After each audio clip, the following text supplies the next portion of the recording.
We can now sub in all of our information. So our pressure was 102.1 kilopascals times our volume, which was 0.596 liters, divided by R, which is 8.314, volume times kilopascals, liters, times kilopascals over moles times Kelvin, times our temperature, which was 296 Kelvin.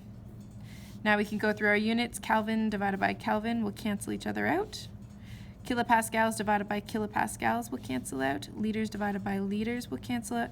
And we'll be left with an answer in moles. So we get N equals 0.0247 moles of chlorine gas.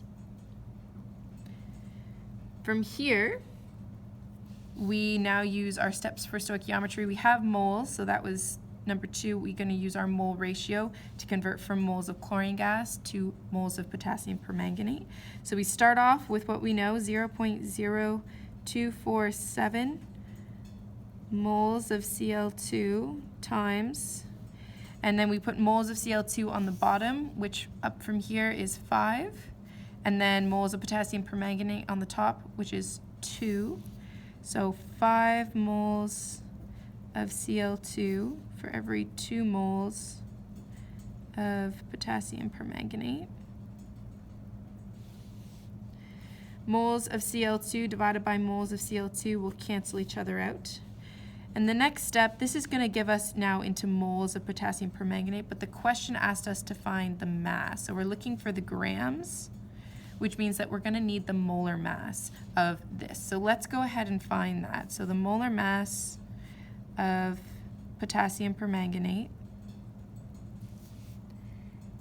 is going to be 158.032 grams per mole. You guys should know by now how to find molar mass. So I'm going to sub that in here. So now we've got moles. I'm going to put that on the bottom, moles of potassium permanganate on the bottom. And I want grams on the top, so grams of potassium permanganate on the top. Remember that our number for molar mass always sticks with wherever the grams goes, so 158.032 grams per 1 mole. Moles divided by moles will cancel out, and I'm left with an answer in grams, which is going to be 1.5613 grams of potassium permanganate. And I get to keep 3 significant figures. Oh, no, just 2. 2 significant figures, so 1.6 grams of potassium permanganate. And we finish everything off with a therefore statement. Therefore, 1.6 grams of potassium permanganate was used. And that's the end. So really, a lot of this stuff is going to be exactly the same as you've done in the past, but adding just that one more step now of having possibly working with gases and using that Pivnert equation. There are several practice questions for you guys to try on the backside, so there's about 6 of them. The answers will be posted on Edsby, and you can check your work there. Please remember that next class is the in-class gases assignment, which is open notes. So make sure you get all of your practice questions done, because those will help you with your assignment, and make sure that you're not missing any notes if you've been away at all for any of the classes. So you should have, the first note was the characteristics of gases.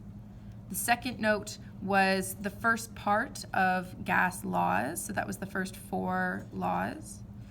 Then you would have the gas laws sort of part 2, which has the combined gas law, Pivnert, and the molar density and volume stuff.